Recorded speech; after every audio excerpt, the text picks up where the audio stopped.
बिस्मिल्लाहिर्रहमानिर्रहीम। बोलते कालम के साथ मैं आमिर रज़ा खान, और आज के बोलते कालम में मैं एक बड़ा सरप्राइज़ अमेरिका और इसराइल के लिए लेके आया हूँ। ये सरप्राइज़ मेरी तरफ से नहीं है, सरप्राइज़ है ईरान की जानिब से, जो हर आने वाले दिन के साथ एक टेक्नोलॉजी का नया सरप्राइज़ जो है अपने दुश्मन मुल्कों के लिए खोल रहा है। और आज का सरप्राइज़ तो ऐसा सरप्राइज़ है जो कि बहुत ज़्यादा बुलंदी पर जाकर फटेगा। जी हाँ, बिल्कुल, एक ऐसा लोटरिंग ड्रोन जिसका नाम 359 है, नंबर के साथ है नाम उसको बना लिया गया है और ईरान ने उसका कामयाब तजर्बा कर लिया है। सरफेस टू एयर ये ड्रोन जो है इंतहाई स्टेल्थ टेक्नोलॉजी का हामिल है।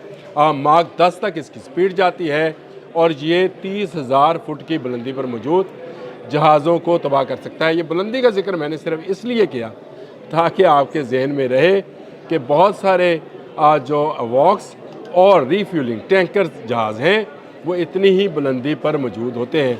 अगर आपको जंग जून याद हो, जिसमें 12 रोज़ा जंग में ईरान पर इसराइल और अमेरिका जो है मिलकर हमलावर थे, तो जहाज़ों को रीफ्यूल किया गया था कहाँ?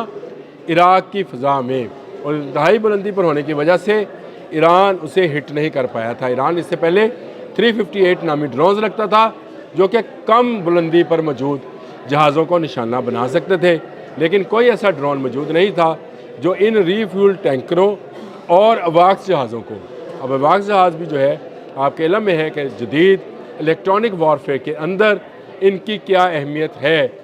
ये वो डाटा फराहम करते हैं कि जिसमें दुश्मन की तमाम नकलो हरकत, उसकी मिसाइल बैटरीज, उसके बहरी जहाज़ और उसकी मिसाइल बोट्स, तमाम का रियल टाइम डाटा जो है ये जहाज़ इकट्ठा करता है, क्योंकि इसके अंदर ऐसे सिस्टम्स मौजूद होते हैं। ये ना सिर्फ दुश्मन के मिसाइल्स को कमज़ोर करता है, यानी उसके सिग्नल्स को कमज़ोर करता है, बल्कि उनमें खलल डालने की भी सलाहियत रखता है। बहुत सारी जंगों में ऐसे जहाज़ों को ही इस्तेमाल किया जाता है। अगर आपको जंग मई याद है जिसमें पाकिस्तान ने भारत के 8 जहाज़ गिराए थे, तो उसमें जो किरदार था जहाज़ों का था जो फ़ज़ा में बहुत बुलंदी पर मौजूद थे, और उन्होंने ही रियल टाइम में वो तमाम डाटा जो भारतीय जहाज़ों के मुतल्लिक था, जिसमें हम कहते हैं कि हमने आपके 10 जहाज़ लॉक किए थे, गिराए 8 थे, 2 को छोड़ दिया था क्योंकि उन्होंने पाकिस्तान पर मिसाइल नहीं गिराया था। अगर वो भी होते तो उनको भी हम गिरा सकते थे। तो ऐसा ही डाटा वॉक्स जहाज़ जो है करते हैं, लेकिन उड़ते बहुत बुलंदी पर हैं। इन्हीं बुलंदी पर उड़ने वाले दुश्मनों के लिए इस लोटरिंग ड्रोन का जो है इंतखाब किया गया और इसको डिज़ाइन किया गया, और इसका डिज़ाइन जो है ऐसी स्टेल्थ टेक्नोलॉजी पर मुश्तमिल है कि इन जहाज़ों के रडार्स भी इसको पकड़ नहीं पाएंगे।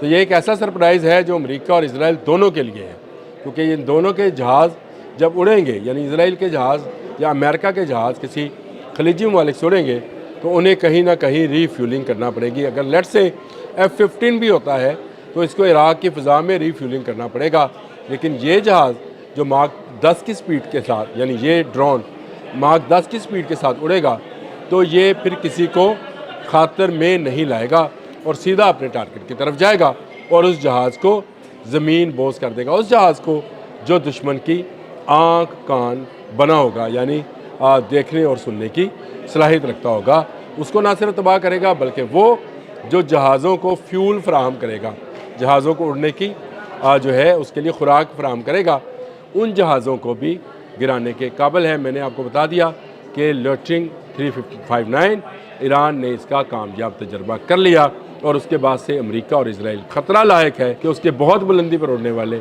ये जहाज़ जो ना सिर्फ मॉनिटरिंग के लिए इस्तेमाल होते हैं बल्कि जंगी हिकमत अमली को तरतीब देने में भी इन जहाज़ों का ख़ास किरदार है। मैंने इसीलिए जंग मई का जिक्र किया ताकि आपके जहन में रहे। तो जो जहाज़ दुश्मन के होते हैं ये दोस्त और दुश्मन के जहाज़ों और मिसाइल्स में भी तमीज़ कर लेते हैं। मिसाइल किसका है? आपको याद है मैंने एक मरतबा ये व्लॉग किया था जिसमें मैंने बताया था कि पाकिस्तानी जहाज़ों से जो मिसाइल फायर हुए थे उनके सिस्टम्स बंद कर दिए गए थे, उनके रडार बंद किए गए थे ताकि क्रॉस रडार में वो पकड़े ना जाएं। तो उनको उस वक्त कौन कंट्रोल कर रहा था?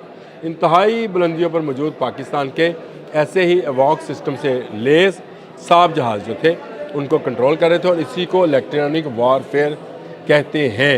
ईरान के मतलब ये कहा जाता था कि उसकी टेक्नोलॉजी जो है शायद पुरानी है, लेकिन हर आने वाले दिन के साथ जैसे जैसे वक्त गुजर रहा है ईरान एक से बढ़कर एक सरप्राइज़ दे रहा है, और इस दफ़ा का सरप्राइज़ जो है ये 30,000 फुट यानी 9,000 मीटर कह लें या आप 30,000 फुट की बुलंदी कह लें, उसका सरप्राइज़ है।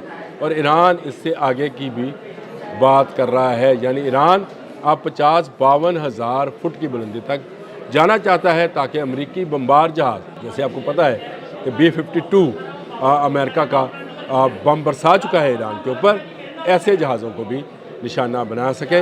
और इस तरह ईरान ने अपने जो सिस्टम्स हैं और उनको एयर डिफेंस के सिस्टम को मज़ीद बेहतर बना लिया है। ये लोटरिंग सिस्टम है और ये एक ऐसा सिस्टम है जिससे मल्टी लेयर्स डिफेंस सिस्टम कहा जा सकता है, क्योंकि इससे पहले लोटरिंग ड्रोन 358 मौजूद होगा जो निचली परवाज़ करने वाले जहाज़ों का मुकाबला करेगा, और उसके बाद 359 है जो अवॉक्स और इसी तरह के रीफ्यूलिंग जहाज़ों का जो है तबाह करेगा, जो 30,000 फुट की बुलंदी पर उड़ रहे होंगे। पासदारान इस्लाम हर आने वाले दिन के साथ एक नया सरप्राइज़ बॉक्स अमेरिका, इजराइल और अपने दुश्मन ममालिक के लिए खोल रहा है, और ये इसके बाद मेरा नहीं ख्याल कि कोई दूसरा मुल्क जिस तरह खलीजी ममालिक ने और सऊदी अरब समेत तमाम खलीजी ममालिक ने पहले ही अपनी सरजमीन इस्तेमाल करने से मना किया है, इस लोटरिंग ड्रोन के बाद कोई मुल्क अपनी फ़ज़ाई हदूद भी अमेरिका को इस्तेमाल नहीं करने देगा, क्योंकि अगर उसकी फ़ज़ा इस्तेमाल होगी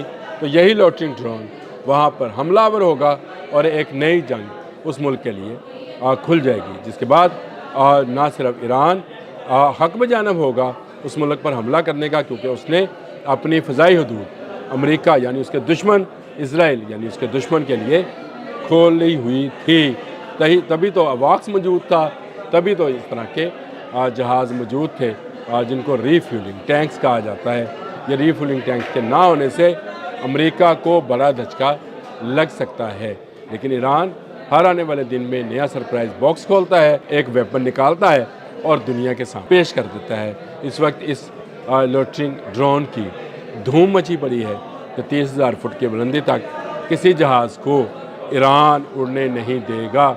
हाँ, अब इससे आगे यानी सितारों से आगे जहाँ और भी हैं, इससे ऊपर प्रवास करने वाले भी जहाज़ हैं और फाइटर प्लेन हैं और ऐसे बमबार त्यारे हैं जो दुश्मन पे बमबारी करते हैं, तो ईरान अब उसकी तरफ मतवज्जा है, यानी वो ऐसी हिकमत अमली और ऐसी टेक्नोलॉजी बना रहा है जिससे ये साफ ज़ाहिर है कि वो आने वाले वक्त में अमेरिका और इजराइल का भरपूर मुकाबला करेगा। अल्लाह करे ये मुज़ाकरात जो इस्तांबुल में हो रहे हैं कामयाब हो जाएं, ईरान और अमेरिका पीछे हट जाएं, जंग ना हो। लेकिन जंग होने की सूरत में बड़े सरप्राइज़ बॉक्सेस अभी भी ईरान के पास मौजूद हैं जिनको वो खोल नहीं रहा है। अगर वो खुले तो अमेरिका का मुंह खुले का खुला रह जाएगा। अब तक के लिए इतना ही। अल्लाह हाफ़िज़।